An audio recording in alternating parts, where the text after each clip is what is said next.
Hi there, this is Justin Aquino of Game in the Brain, and we are going to look at Cepheus Engine Character Generator, or CCG for short. You'll find it under the Game in the Brain domain at gameinthebrain.org.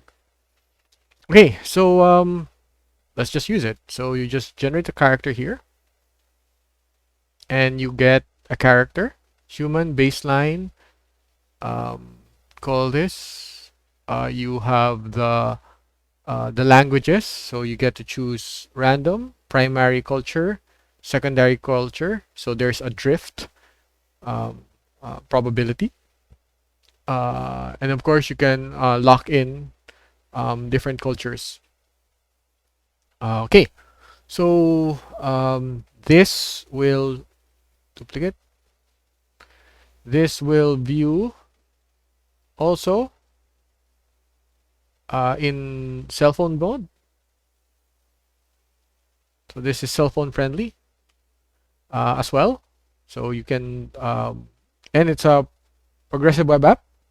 So if you have an Android phone, it'll be easy for you to just save this. Okay, so let's quickly go through the character generation. So as you can see here, these are 2d6 character generations, other than the name. So we have, oh yeah, sorry, after the name, we have species. Right now, I have some homebrew species, human baseline, particularly screenborn, um, call this. And then Voidborn and Jovian. This is editable, so you can go to the settings and you can change some of the call this species and change your stat. So you don't like it, you don't have to. I just used mine because I have the rights to mine. Um, okay, so let's go back to the generator. Next is after species. So this is collapsible. We can look at characteristics. You can do 2d6 or custom, and it's roll three, keep the two highest. So you can, or you can change it, whichever you want. Homeworld weighted dice pool. So if you're one of those people who thankfully purchased memes, career cards, allowing you that has a flowchart. So if you bought this, thank you. And if note that this is the six careers are free. This is meant purely so that you can perform character creation with your players with the flowchart. So we're using the rules, the tweaks here that make it more easy to fix. So there are some problems I have brought up about character creation in the rules as written. So I've given my side by side rationale why. Unfortunately, like I can't use these rules. So don't worry. The call this. I've made it open source. So you can, if you just clone the repo, um, call this. You can just clone the repo and make your own. So we're using the the fixed homeworld tables. Okay. Okay. So so you can change this. Then you can change the homeworld to CRD or the Mneme. So the Mneme is the one that is here, and then you can increase the weight. So increasing the weight increases the probability of it. And then of course you can go negative, meaning it's off. So we call this weighted pools. So we're using weighted pools for the species. So if you don't want the voidborn, you can just turn them all off. And of course you can increase the probability. Okay, next is the duration. How many terms? So we have an option for target. So a specific number of terms, a min max. So it's equally weighted. So you have equal amounts of 1, 2, 3, 4, 5, 6, 7, or 8, or whatever. Dice.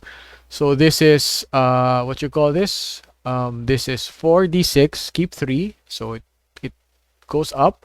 Call this. Sorry. Keep the lowest, and then divide by 2. So call this is biased to a young population, a young population that typically has four career terms. So that's 16 years of work experience. Uh, okay. Um, and then there's medical debt. So one of the main changes here is that you have starting wealth. Starting wealth is based on your SOC, your social status. So if you have a character that comes out with the average 7, you have around 20,000 credits to start out with. That's enough. Example, if you're an American in 2004 or 2000, um, call this, you might have around if you went to college and you can afford all these things, you're middle class, you would have around $20,000 of starting funds from your parents, from having worked part time, and other things. So that's kind of like the economic baseline, and this determines how much wealth you have. And in the setting, in the default, every time you take a penalty, you can just pay 5,000 of high tech medical treatment for that penalty to go away. So call this so the debt multiplier is how much equal to your total asset. So if you're starting at 7, that's 20,000. If it's 6, it's 10,000 credits. It's halves every SOC level, and it doubles every SOC level above. So I think it's here in documentation. Oh no, it's not. But the math is there.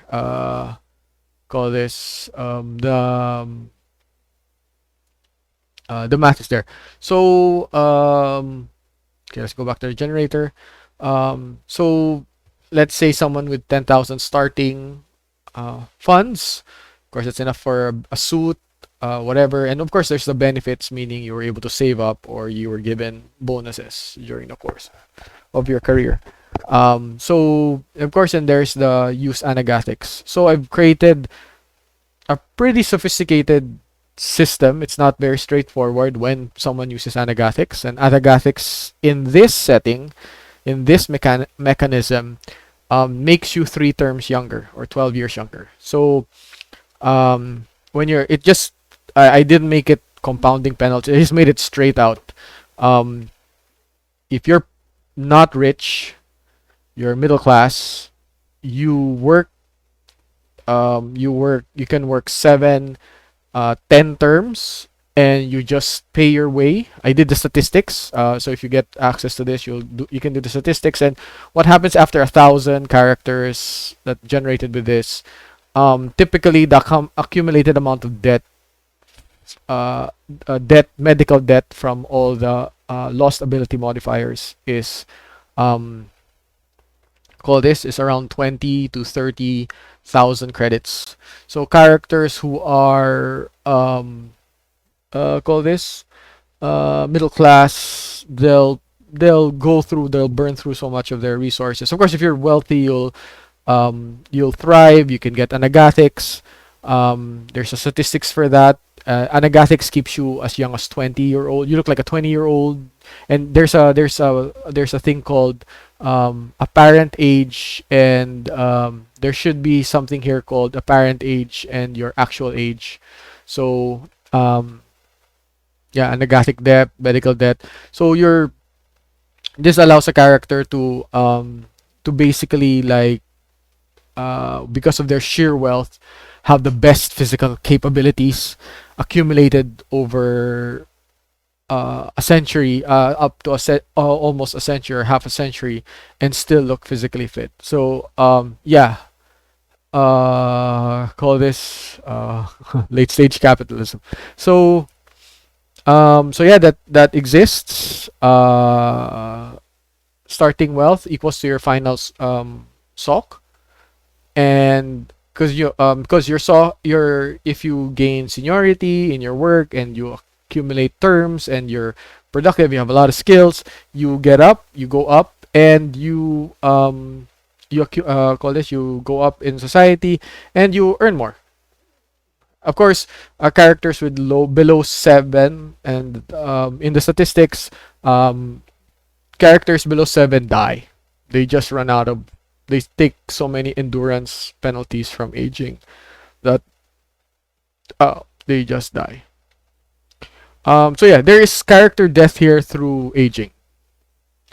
Um, so career TLs is future proofing it, because there are wet navy, so maritime marines and aerospace defense, maritime navy or maritime defense, and aerospace defense. These are considered a lower tech level. Cepheus engine tech level. So we have Mneme's tech level, which is um, call this my harder sci-fi interpretation of how the tech levels go. So of course here you can these weighted their weighted averages, 0 being only 1, and so it's a exponent of 2. So at 0 exponent, it's a 1. At negative, it's 0. So it becomes, call this not available. And yeah, so you can generate, let's say, 100. And you can go through all of that if you want to. And you can export all of that. Um, so as you can see, all the logs are kept, everything. So it helps the AI check what's happened. It helps AI check, and of course, this is double edged. This has makes it easy that if your AI has the prompts of how the game mechanics works, settings, etc. All these can be used to determine the character's background and story. So when you survive a term, how many terms you survive, how many terms you survive or survive a term, or had a mishap, you failed your survival roll. All these things that happen, the AI can convert it into a story. So yeah, and of course, the purpose of this is so that the GM can easily create 1,000 characters.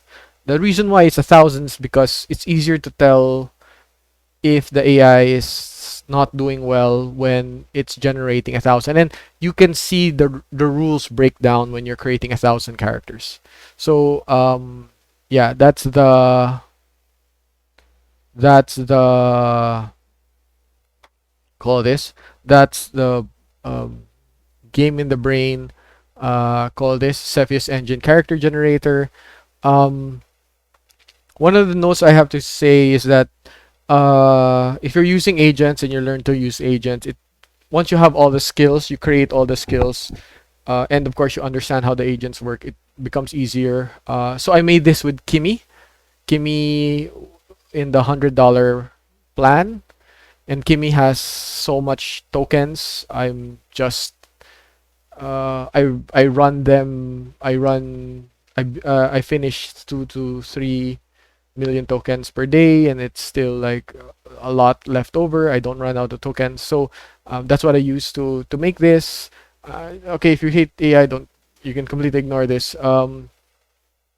Yeah, and of course, it's a dream come true being able to make this kind of thing and call this help other gamers do this. Note that this will work on your phone. You can save it offline. And of course, if you want to fork it, feel free to fork it. I'll give the links in my blog. I'll post the video also on my blog. And my blog is blog dot game in the brain in gi7b.org. So I notice it's a .org. It's not really a commercial enterprise. It's just really a very intense hobby uh, that hopes to recoup.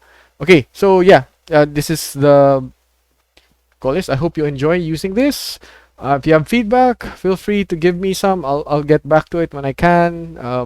This is a great way for me to de-stress and call this relax, making these things if people happen to enjoy it, that's awesome. You feel free to um, call this contact me, talk about AI, how to do this, how to pull this off, what techniques to use and stuff. Um, I teach students, I teach new staff. I just uh, it's just a hobby. So yeah, this is Justin Aquino of Game in the Brain. I hope this is helpful to you, and have a good day.